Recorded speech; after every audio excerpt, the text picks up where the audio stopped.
આચાર્યજી પ્રણામ.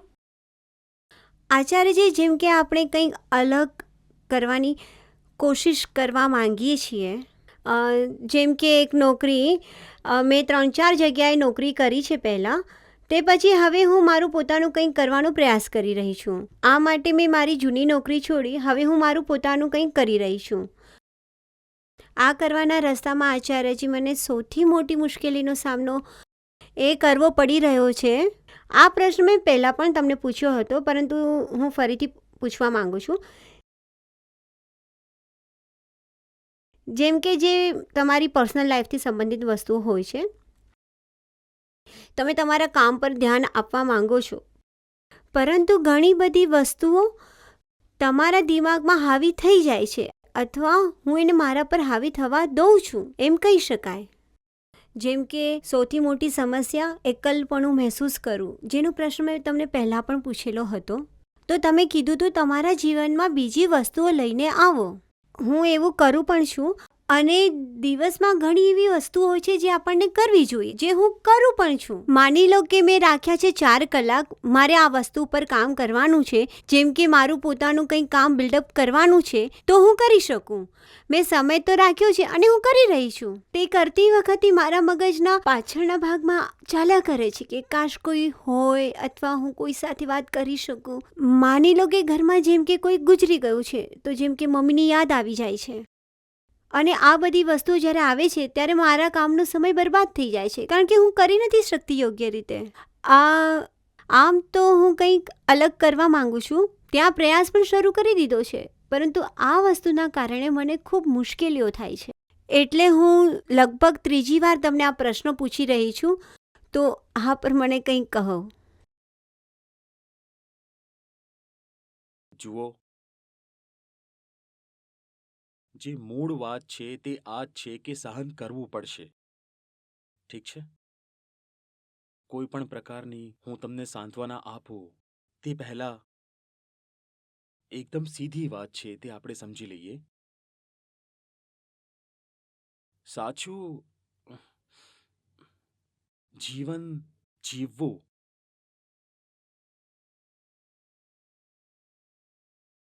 એ એક પ્રકારની પ્રકૃતિ વિરોધની ઘટના હોય છે. અને જે સાચું જીવન જીવી રહ્યા છે, આપણી અંદરની વ્યવસ્થા, આ જે શારીરિક વ્યવસ્થા છે, અને આપણી બહારની વ્યવસ્થા છે, આ જે સામાજિક વ્યવસ્થા છે, આ બંને જ તેમને માફ નથી કરતા.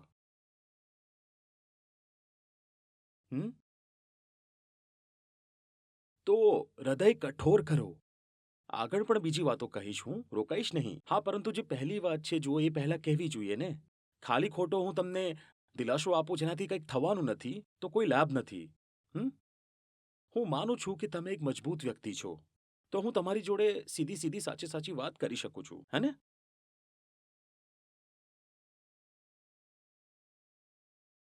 તો પહેલી વસ્તુ તો આ કે જો તમે સાચું જીવન જીવી રહ્યા છો, તો તમારું શરીર જ તમારા વિરુદ્ધ થઈ જાય છે.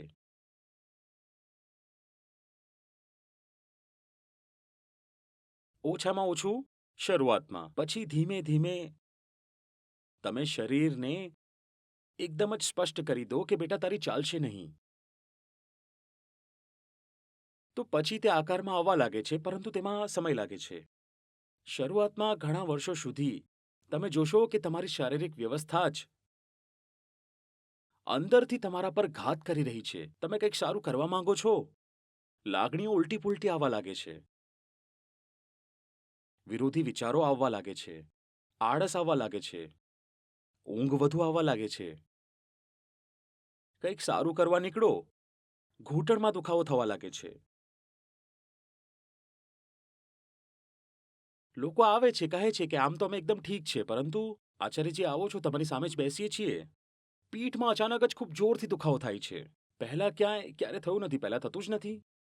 કાલે ગયા હતા, ફિલ્મ જોઈ હતી 3 કલાક, કોઈ દુખાવો ન થયો, એકદમ મજામાં બેઠા હતા. તમારી સામે બેસીએ છીએ તો 10 મિનિટની અંદર પીઠ ઝનઝન ઝનઝન. મેં તો કહ્યું કે તમારા ચક્ર જાગૃત થઈ રહ્યા હશે.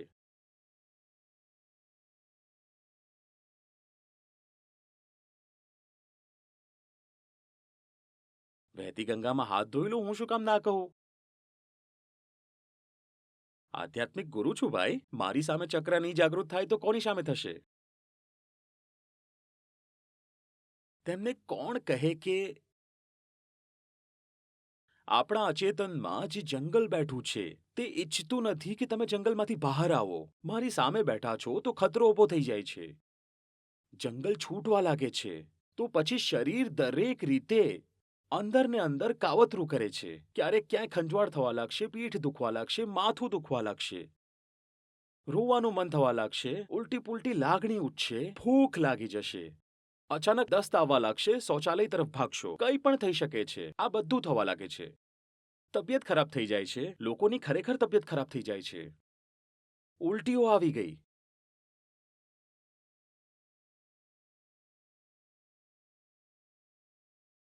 અને જે સમાજ છે બહારનો, તે તો સ્પષ્ટ વાત છે, પસંદ કરતા જ નથી. કંઈક ઉલટું પુલટું કરો તમે. તો શું કરવું જોઈએ? પહેલી વસ્તુ કહી છે સહન કરવાનું છે. સહો. અને જ્યારે સહો અને જો લાગે તૂટવાની પરિસ્થિતિ આવી રહી છે તો તમારી જાતને યાદ અપાવી દો કે સહન તો કરવું જ છે. તે જીવન સહે અથવા આ સહે, ત્યારે સહેવું સરળ થઈ જશે.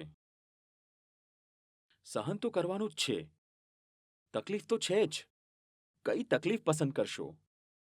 તે તકલીફથી તો આ તકલીફ સારી છે, તો આ જ પસંદ કરી લઈએ. આ પહેલી વાત. તો શું સહેતા જ રહેવું પડશે? ના, અમે પહેલી વાત એ કહી કે જો અનુશાસન રાખશો, શરીરને જો શિક્ષા આપતા રહેશો, તાલીમ, પ્રશિક્ષણ, તો શરીર પણ આકારમાં આવવા લાગે છે. શરીરથી મારો મતલબ છે જે તમારી લાગણીઓ હોય છે, ભાવનાત્મક વૃત્તિઓ હોય છે, જે તમારા બધા હોર્મોનલ સર્જકો હોય છે, તે બધું પણ પછી ઠીક થવા લાગે છે. કારણ કે તે નિરર્થક નહોતા. તે આ માટે જ હતા જેથી તે તમને હરાવી દે, જેથી તે તમારો વિરોધ જે છે તેને નિષ્ફળ કરી દે. જ્યારે તમને દેખાઈ જાય છે આ બંદો માનવાનો નથી, તો પછી તે પોતે જ શિથિલ થઈને ચૂપચાપ શાંત થઈ જાય છે. કોઈ તમને હેરાન કરવા માટે પણ ત્યારે જ આવે છે, ચાહે અંદરથી કે બહારથી. જ્યારે તેને આશા હોય છે તમે હેરાન થઈ જશો અને હાર માની લેશો. જ્યારે તમે આ એકદમ સ્પષ્ટ કરી દો છો કે તમે હાર નથી માનવાના, તો જે તમને હેરાન કરવા પણ આવી રહ્યો છે ને, ચાહે બહારથી ચાહે અંદરથી, તે પણ પછી પ્રયાસ કરવાનું છોડી દે છે. એ કહે છે આ બંદા પર ખૂબ આજમાવાનો ફાયદો નથી, આ આડો છે, આ નથી સાંભળતો. આનું માથું દુખાવી દો તો આ દુખતા માથા સાથે પણ જ્યાં જવાનું છે જતો રહેશે. આને તાવ કરી દો, આ તાવ લઈને પણ જ્યાં જવાનું છે ત્યાં ચાલ્યો જશે. આને હેરાન કરી દો તો એ પોતાની બધી હેરાનીઓ સાથે પણ જે કરવાનું છે તે કરશે જરૂર. તો શું ફાયદો પછી તેને હેરાન કરવાનો? આને છોડી દો. ગાંડો છે. આમ જ બની જાઓ ગાંડાઓ, જેને બધા છોડી દે.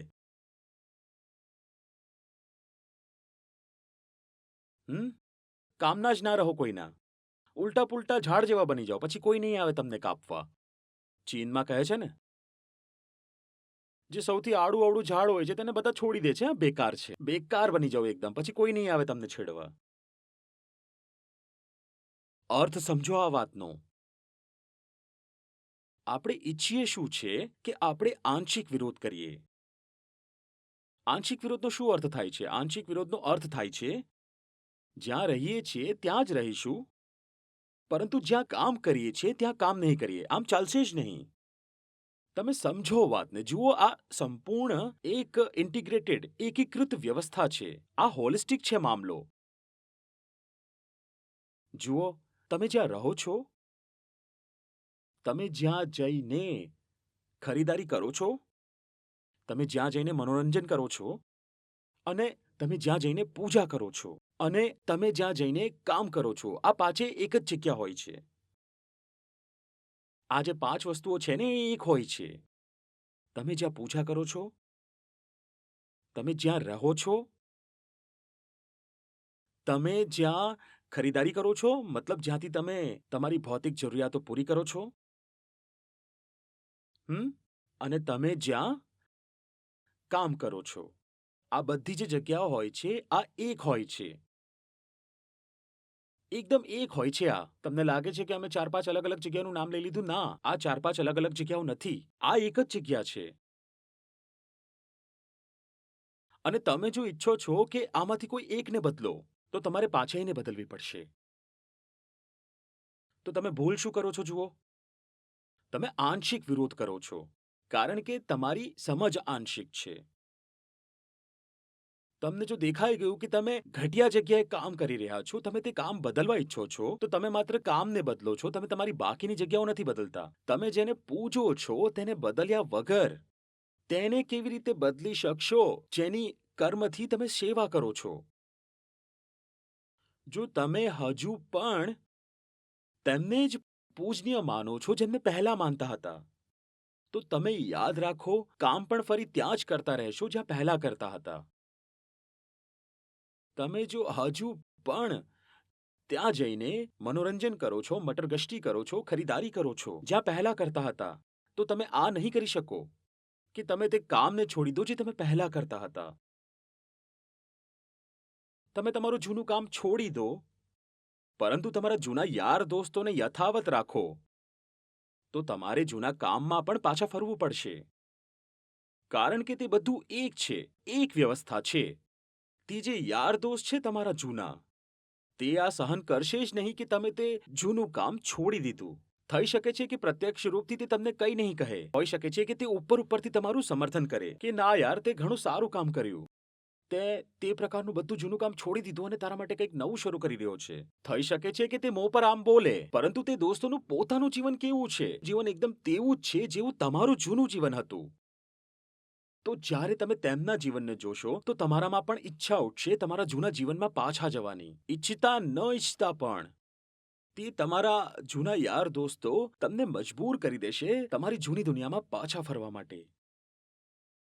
તો જેને નવું જીવન જીવવું છે, તેને વિરોધ પણ સંપૂર્ણ કરવો પડશે. એટલે જ તો વિરોધ આટલો મુશ્કેલ હોય છે. નહીં તો પ્રયત્ન તો ઘણા લોકો કરે છે કે કંઈક નવું કરી લઉં. કેવી રીતે નવું કરી લેશો?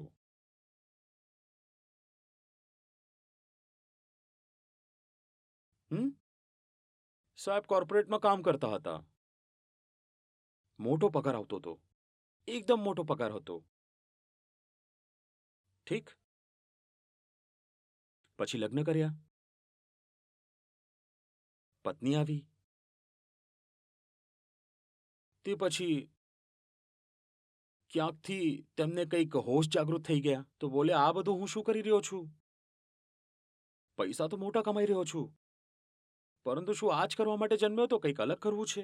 તે કંઈક અલગ કરવા નીકળ્યા. 8 મહિને કર્યું, પછી છોડી દીધું. અને આ એકદમ સાચી ઘટના કહી રહ્યો છું. કોવિડના દિવસોની. 8 મહિના કર્યું, છોડી દીધું. મેં પૂછ્યું કેમ છોડી દીધું? બોલ્યા લોકડાઉન લાગ્યું હતું. એક ધારું ઘરમાં રહેવું પડ્યું. જે નવું કામ પકડ્યું હતું તે છૂટી ગયું. મેં કહ્યું હું સમજ્યો નહીં.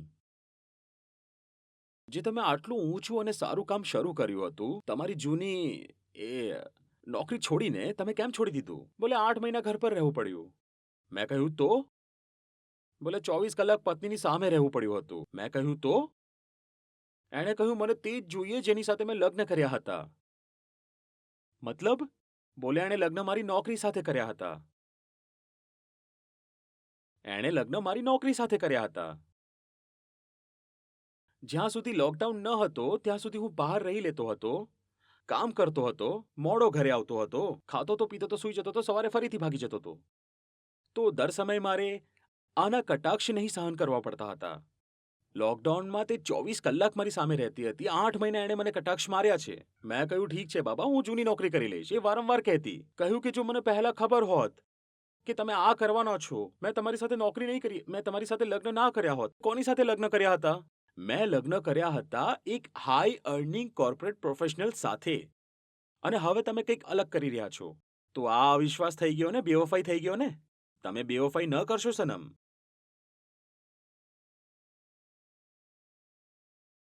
સાજન, સાજન. લોકડાઉન ખતમ થતા પહેલા જ સાજનજી ઘરે આવી ગયા.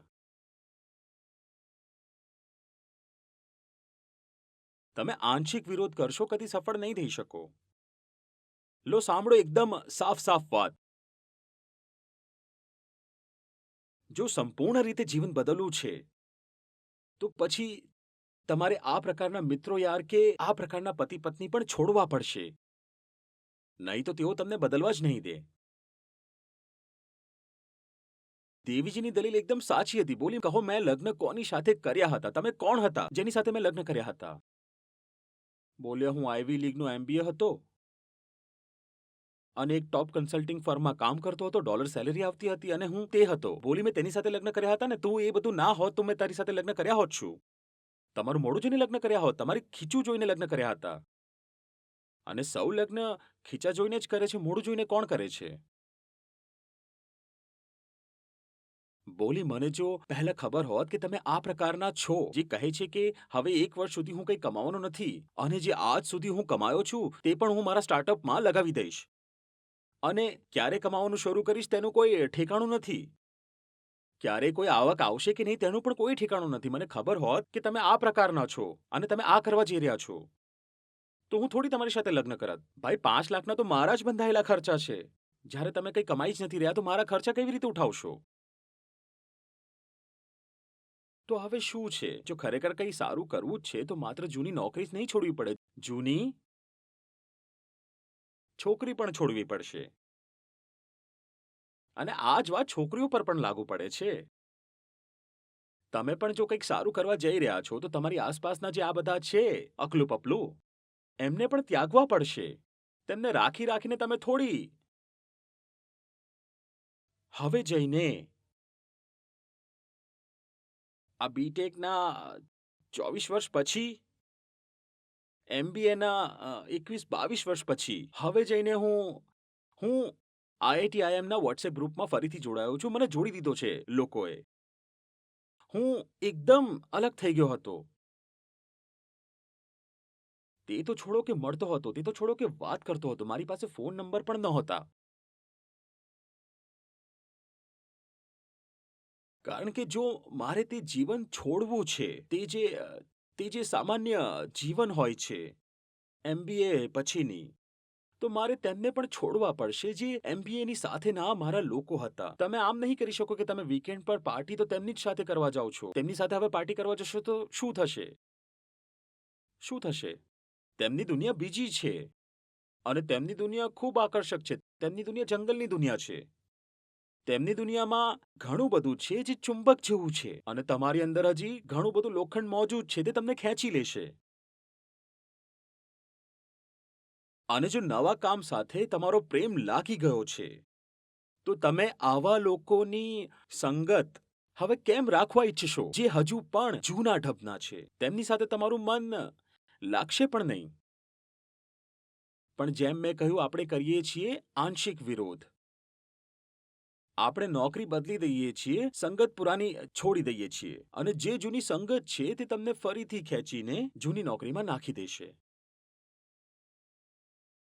કોઈ પણ તમે વિરોધ કરી રહ્યા છો, તેને જો સફળ કરવું હોય છે તો તેને પૂર્ણ રાખવું પડશે. પૂર્ણથી મારો મતલબ છે તમે કોઈ નવી, સુંદર, જ્યોતિર્મય દિશા તરફ વધી રહ્યા છો. જે લોકો તૈયાર છે તમારી સાથે અંધારાથી પ્રકાશ તરફ વધવા માટે, તેમની સંગત રાખો. જેમણે અંધારામાં જ સ્થાયી ઘર બનાવી દીધા છે, તેમની સંગત રાખશો તો તેમણે તો નક્કી કરી દીધું છે કે તે અંધારામાં જ રહેશે. તમે પ્રકાશમાં જાઓ છો તો શું તે તમને પ્રકાશમાં જવા દેશે? તે નહીં જવા દે. આ વાત કંઈક આવી રહી છે સમજમાં?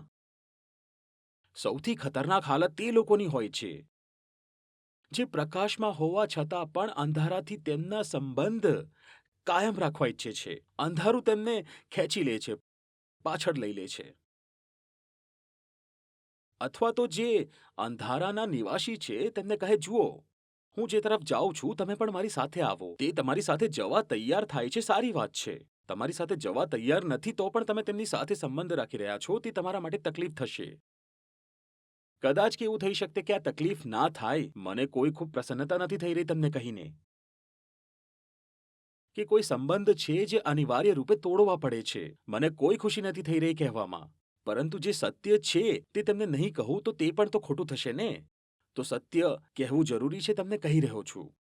પછી અંદર ઉઠે છે કલેશ. પછી માણસ અંદરથી એમ જ એકદમ ચીરાઈ જાય છે, ફાટી જાય છે.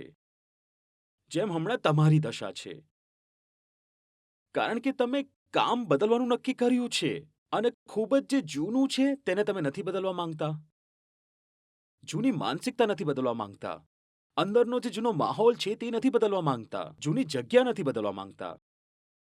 નહીં થઈ શકે.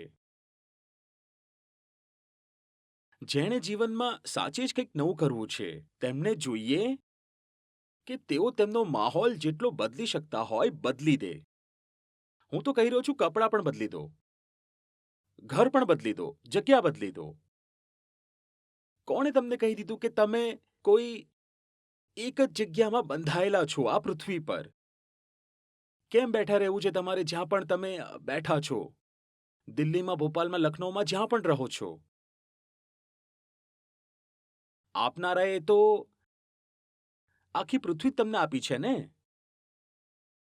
જીવન બદલવા માંગો છો તો જગ્યા બદલો. સૌથી પહેલા આવી જાઓ, અહીં ગોવામાં રહેવાનું શરૂ કરી દો. શું મુશ્કેલી છે? પરંતુ આ વાત જ નથી સમજાતી. નહીં નહીં નહીં, આ ત્યાં કેમ? ત્યાં કેમ નહીં? ત્યાં ગુપ્તાજીની બેકરી છે. તો અમે ત્યાંની જ કૂકી ખાઈએ છીએ. તો એથી તમે જ્યાં રહો છો ત્યાં જ પડ્યા રહેશો. ગુપ્તાજીની બેકરી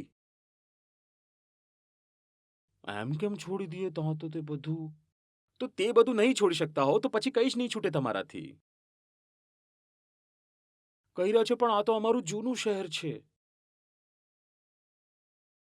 આ અમારી નસનસમાં દોડી રહ્યું છે. અમે અહીંના જ રહેવાસી થઈ ગયા છીએ. એટલે શું બતાવો છો? કે તમે પણ તેમ જ ગંધાઓ છો જેમ તમારું શહેર ગંધાય છે? કારણ કે આપણા તો મોટાભાગના શહેર આવા જ છે. ખુલ્લી ગટરોવાળા, દુર્ગંધથી ભરપૂર. ત્યાં તમને એવું શું મળી રહ્યું છે કે તમારે ત્યાં જ ફસાઈ રહેવું છે, ત્યાં જ પડી રહેવું છે? કહે છે કે અમે અહીંના જ તો રહેવાસી છીએ.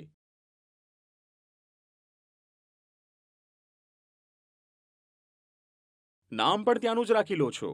ત્યાં શું છે એવું મને કહો. ભાવનાને અલગ રાખો. જીવનમાં સ્થાન મુક્તિનું અને ચેતનાનું છે. ભાવનાઓ તો ખૂબ જ પાછળની વાત છે.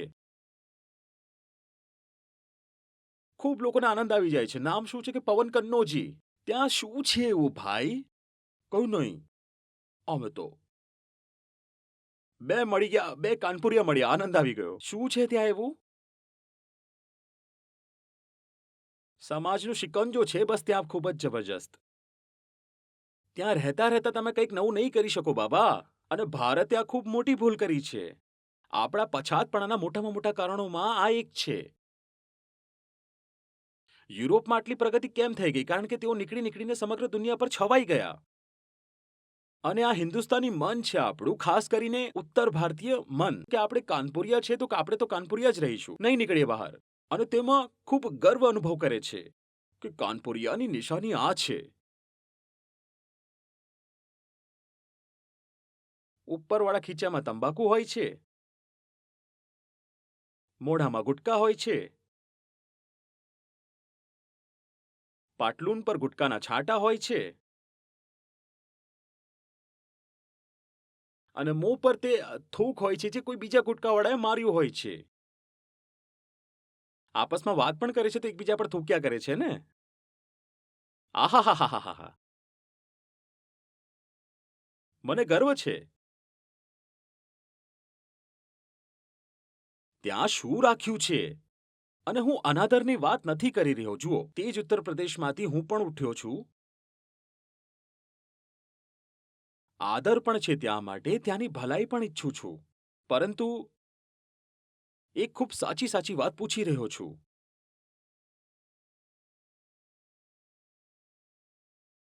નથી થવાનું.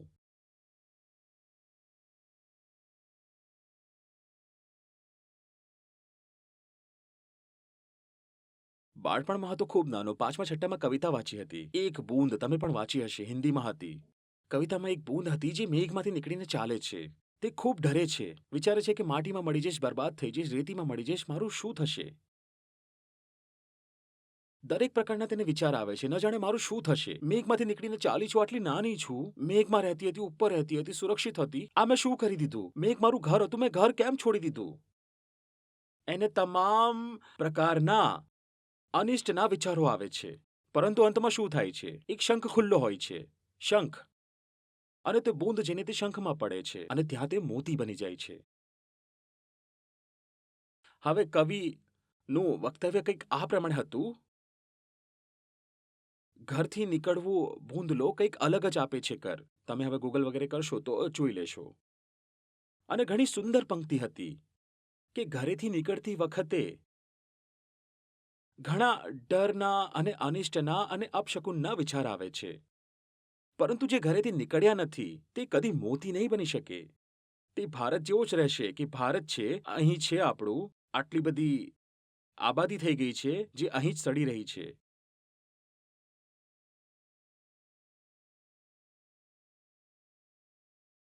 અરે ફેલાઈ ગયા હોત. સારું લાગે છે કે દુનિયાના અન્ય દેશોમાં, ટાપુઓમાં, અન્ય મહાદ્વીપોમાં ભારતીય આબાદી કંઈક જોવા મળતી. ભારતીયો તો જે બહાર પણ ગયા છે, મોટાભાગે તે છેલ્લા 50-100 વર્ષોમાં ગયા છે. તે પણ અંગ્રેજોની દેન છે કે કેટલાક ભારતીયો બહાર નીકળી ગયા, નહીં તો અહીં જ બધા પડ્યા હતા. રિવાજ અલગ બનાવી દીધો હતો કે જે લોકો સમુદ્ર પાર કરે છે ને તે પાપી બની જાય છે. પાર કરવું પાપ હોય છે. જ્યાં ના છો બસ ત્યાં જ પડી રહો. જ્યારે એકબીજાને મળશો ત્યારે પૂછો કે કયા ગામના છો ભાઈ. 2 વાતો પૂછવી ખૂબ જ જરૂરી છે કે કઈ જાતના છો, કયા ગામના છો. બસ આ જ કુલ તમારી ઓળખ છે, ટોટલ આઈડેન્ટિટી. કયા ગામના છો, કઈ જાતના છો. પડ્યા રહો. અને પછી જ્યારે ત્યાં પડ્યા રહેશો તો જૂની વાતો બધી જ યાદ આવશે. તમારું ગળું એટલે જ અટકી રહ્યું છે. જૂનો માહોલ તો જૂની યાદો, કે નહીં? જૂનો માહોલ, જૂની યાદો. આ એવી જ વાત છે કે કોઈની સાથે બ્રેકઅપ કરી લો અને પછી દરેક સાંજે જઈને બસ એ જ કેફેમાં બેસી રહો જ્યાં ડેટિંગ કરતા હતા.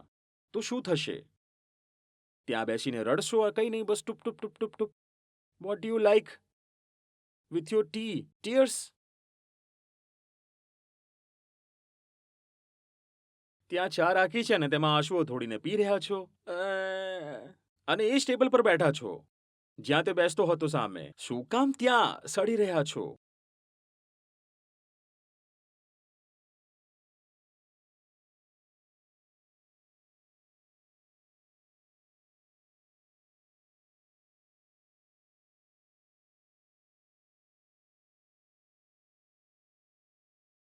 કહી રહ્યા છે હજુ લોકો જોઈએ છે. જ્યાં તમે બેઠા છો ત્યાં નહીં મળે તમને લોકો તમારી સાથે વાત કરવા માટે, સંબંધ બનાવવા માટે. ત્યાં મળી જ રહ્યા હોત તો ત્યાં તમારે વિરોધ કેમ કરવો પડે? સૌથી પહેલા દુનિયા સારા લોકોથી ખાલી નથી, પરંતુ તમે ઈચ્છો છો કે ઘરે બેઠા મળી જાય તો નહીં મળે. સ્વર્ગ પણ આ જ જમીન પર છે, નર્ક પણ અહીં જ છે.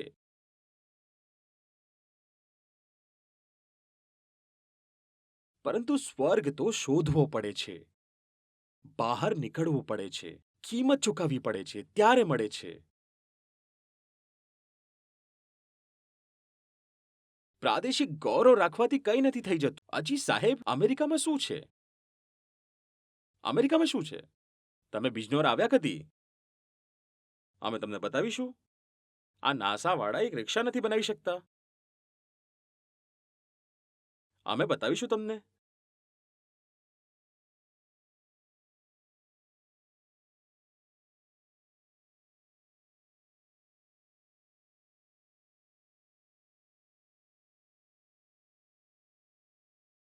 અરે મંગળયાન ન ચાલ્યું આમનું. તમે પટના આવો, અહીં અમે રોજ શનિ દેવતા સાથે વાતો કરીએ છીએ. યાનની પણ જરૂર નથી.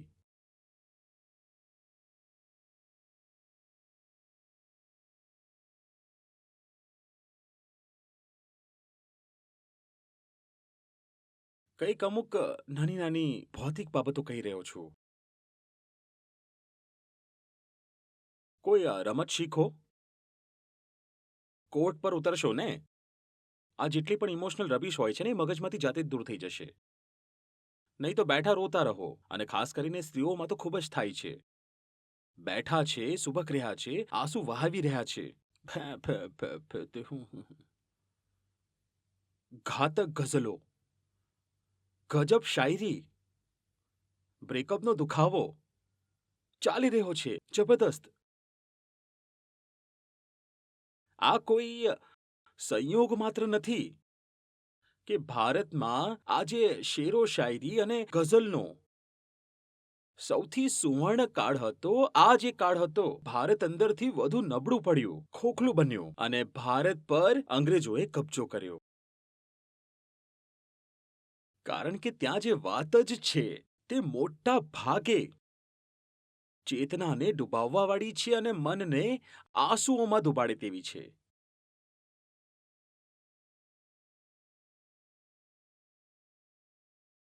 ત્યાં કંઈ એવું નથી જે ઉદ્દાત કરે, જે ઉચકે તમને. ત્યાં કંઈ આ જ છે જે તમને નીચે પાડે છે, ઢીલું કરી દે છે અને તમારામાં ભાવ લાવે છે કે મારો તો પરિસ્થિતિઓએ સ્વીકાર કરી લીધો, હું તો વિક્ટિમ છું, હું શું કરું?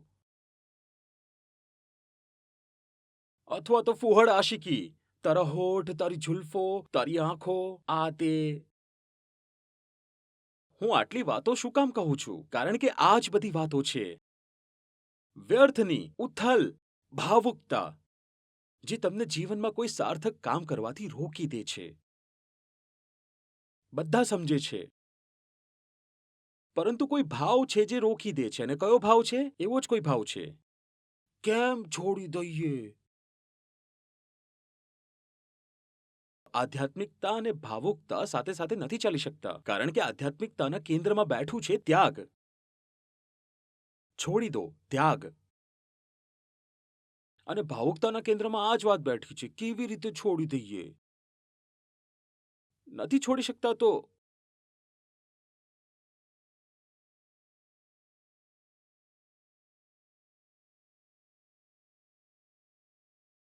10-12 વર્ષ પહેલાની વાત હશે. તો શનિવારથી સવારથી સત્ર થતા હતા જૂના બોધ સ્થળમાં. તો તેમાં એક આ પણ કરતા હતા કે કહેતા હતા કે કેટલાક ગીત લગાવી દેતા અને સમજવાનો પ્રયત્ન કરતા હતા કે સામાન્ય માણસનું મનોવિજ્ઞાન શું હોય છે. તો તેમાં એક દિવસે એક ગીત લગાવ્યું. તેમાં આશા પારેખ હતી પડદા પર અને તે સફેદ સાડીમાં ગાઈ રહી હતી. ના કોઈ ઉમંગ હૈ, ના કોઈ તરંગ હૈ, મેરી જિંદગી હૈ ક્યા એક કટી પતંગ હૈ. હું પણ આ રીતે જોઈ રહ્યો છું. મેં કીધું આ જે સામે વ્યક્તિ છે એ સ્વાસ્થ્યથી મસ્ત લાગે છે, ઠીકઠાક છે, દેખાવમાં સુંદર છે, કટકાઠી સારી છે, સાડી પણ ફાટેલી વાટેલી નથી, એટલા રૂપિયા પૈસા પણ છે. તો તેને તકલીફ શું છે જીવનમાં? આ શા માટે આમ ગાય છે? ના કોઈ ઉમંગ હૈ, ના કોઈ તરંગ હૈ, મેરી જિંદગી હૈ ક્યા એક કટી પતંગ હૈ. કેમ કપાયેલી પતંગ છે? અને મને આ વાતથી ખૂબ આપત્તિ આ માટે પણ છે કારણ કે સાંસ્કૃતિક રૂપથી હું પણ એવો જ રહ્યો છું. મેં પણ મારા જીવનમાં વ્યર્થની ઘણી બધી ભાવુકતાનો ખૂબ જ બોજ ધોયો છે અને સજા પણ ભોગવી છે. અને જ્યારે તે બધું ચાલી રહ્યું હોય છે ને, તો તેમાં એક રસ મળે છે. ખૂબ રસ હોય છે. મેરી જિંદગી હૈ ક્યા એક કટી પતંગ હૈ. હું પણ એક વિક્ટિમ છું. મારી સાથે ખોટું થયું છે. મારી સાથે જમાનાએ, સમયે કંઈક ખોટું કર્યું છે અને મોં આવું બનાવી રાખ્યું છે જાણે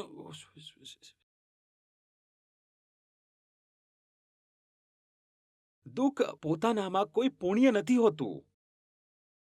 આ સમજો.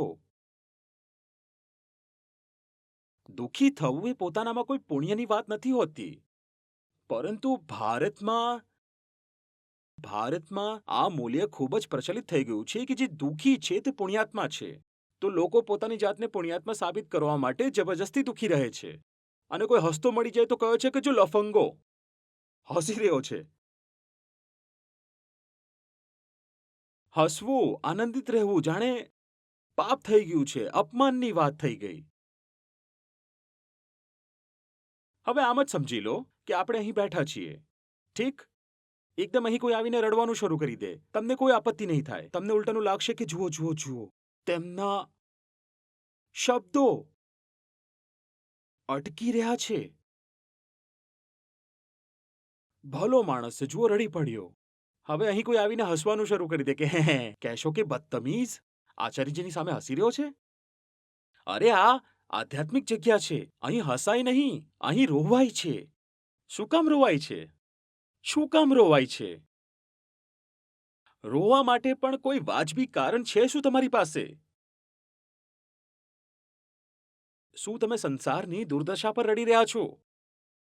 તમે તે જંગલી પ્રાણીઓ પર અને વનો પર રોઈ રહ્યા છો જે નાશ થઈ રહ્યા છે, ખતમ થઈ રહ્યા છે. તમારી પાસે રડવાની કોઈ વાજબી કારણ પણ નથી. તમારી પાસે રોવા માટે બસ શું છે? કંઈ નથી, નિરાશા છે. બસ કશું નથી, બસ નિરાશા છે કે કેમ રોઈ રહ્યા છો.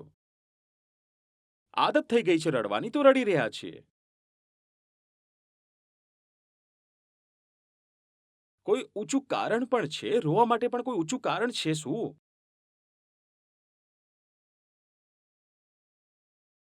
મો આમ થઈ રહ્યું છે, એકદમ જાણે લોટ ગૂંથી દીધો હોય. આમ આખું મરોડી દીધું છે. શું થયું છે? કંઈ નહીં થયું. ટટ્ટી નહીં ખુલી.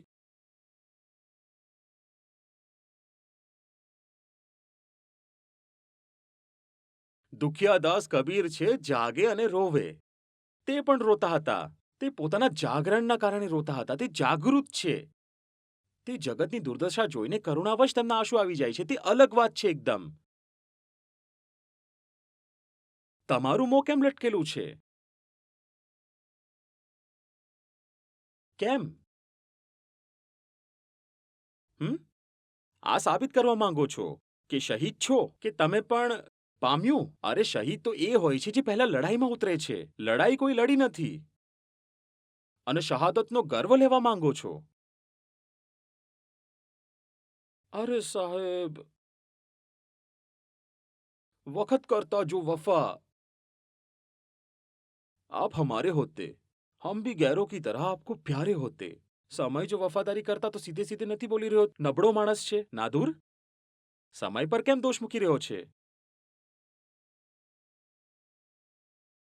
કોઈ વસ્તુ હતી તારી સામે, જો તે ખરેખર મૂલ્યવાન હતી અને તને પ્રેમ હતો તો જતે અને અધિકાર સાથે છીનવીને લાવતે.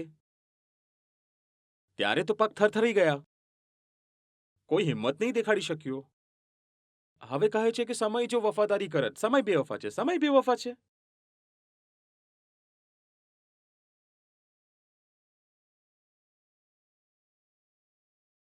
સમય બેવફા છે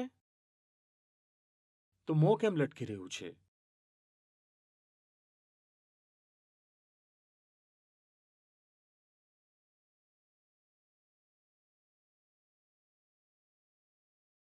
જુઓ, સમજો, તમારી પાસે ઘણો સમય નથી બચ્યો. તમે પણ મરી જશો. તમને વાત કેમ નથી સમજાતી? હમણાં જ મરી જશો.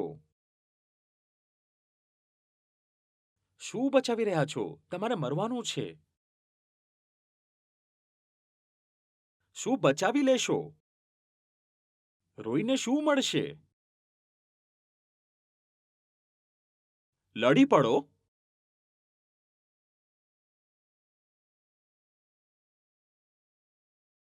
અને મરણ પહેલા જીવવા માટે ઘણા બધા સારા અને સુંદર કારણો છે. તમે જબરદસ્તી પોતાને તેનાથી વંચિત રાખી રહ્યા છો. કારણ કે તમે તમારા જૂના ખાડામાં જ રહેવા માંગો છો. ત્યાં જ જીવવું છે, ત્યાં જ સડવું છે. તે ખાડાઓ માનસિક પણ છે અને ભૌતિક પણ. મનમાં જ્યાં જીવી રહ્યા છો તે જગ્યાએથી બહાર આવો. અને ભૌતિક રીતે પણ જે જગ્યાએ જીવી રહ્યા છો તે જગ્યાએથી પણ બહાર આવો.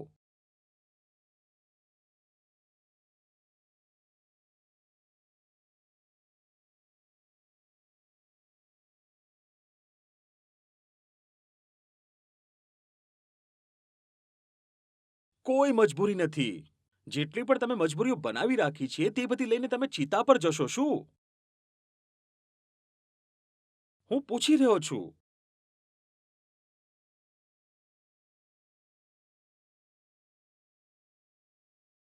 જુઓ, મારી વાતને સમજજો. જલ્દીથી આપત્તિ ના કરવા લાગતા.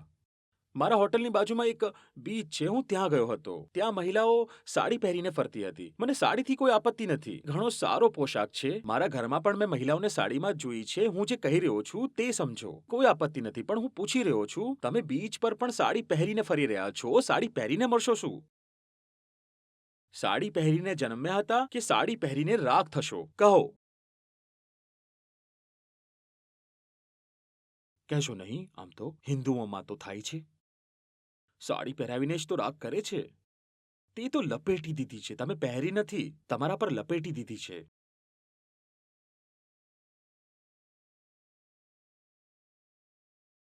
આ બધો બોજો ઢોઈને શું મળશે? જીવન એટલું બધું છે કે જે તમને આપી શકે છે. તમારા માટે કેમ જરૂરી છે પોતાને તેનાથી અલગ રાખવો, વંચિત રાખવો? કેમ જરૂરી છે? હું પૂછું છું. અને પછી રડવું? મેરી જિંદગી હૈ ક્યા એક કટી પતંગ હૈ, હું સફેદ સાડી પહેરીને ફરું છું. અમે કહ્યું હતું સફેદ સાડી પહેરો. જાતે પહેરી છે ને તમે. હવે રડો નહીં. કાં તો ઉતારી દો. આટલા વસ્ત્રો છે દુનિયામાં, કેટલા પ્રકારના પોશાક છે. તું કંઈ પણ પહેરી લે. સફેદ સાડી પહેરીને તો પહેલા તો તું ફરી રહી છે ફાલતુમાં. નકામો અમારું પણ મગજ ખરાબ કરી રહી છે. ઉપરથી રડે છે. અને આમ જ રડવું હોય તો ખૂણામાં જઈને રો. કેમેરાની સામે ના રો.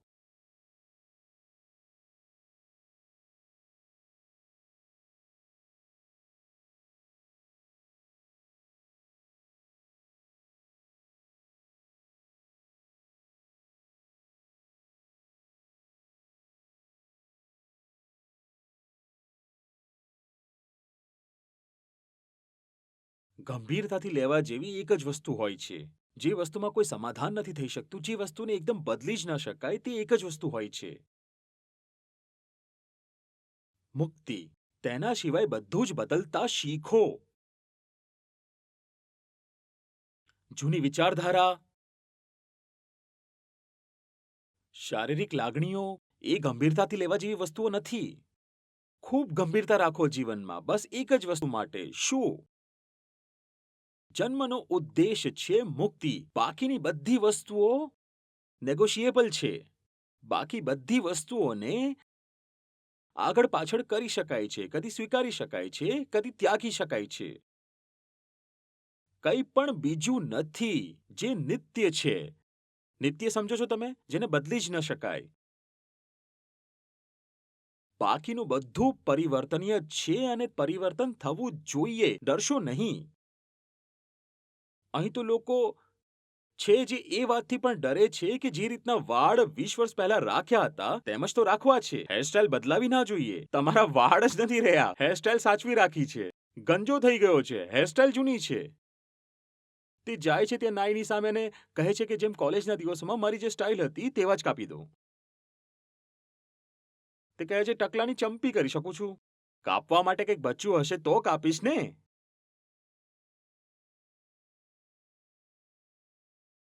બધું તો બદલાઈ રહ્યું છે. તમે સાચવી કેમ બેઠા છો? અને શું સાચવી લઈ જશો તમે?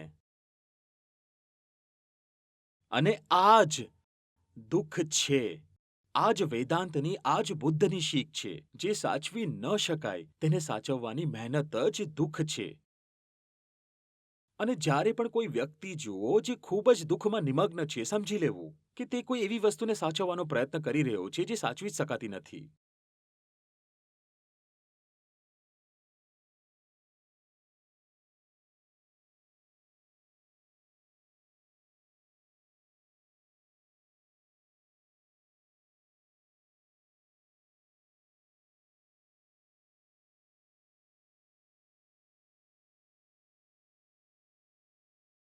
કંઈક સમજી રહ્યા છો તમે? હમણાં તમને સમય મળ્યો તો તમે ચોથી વાર પણ પૂછીશો. કોઈ સમસ્યા નથી. તમે પૂછજો.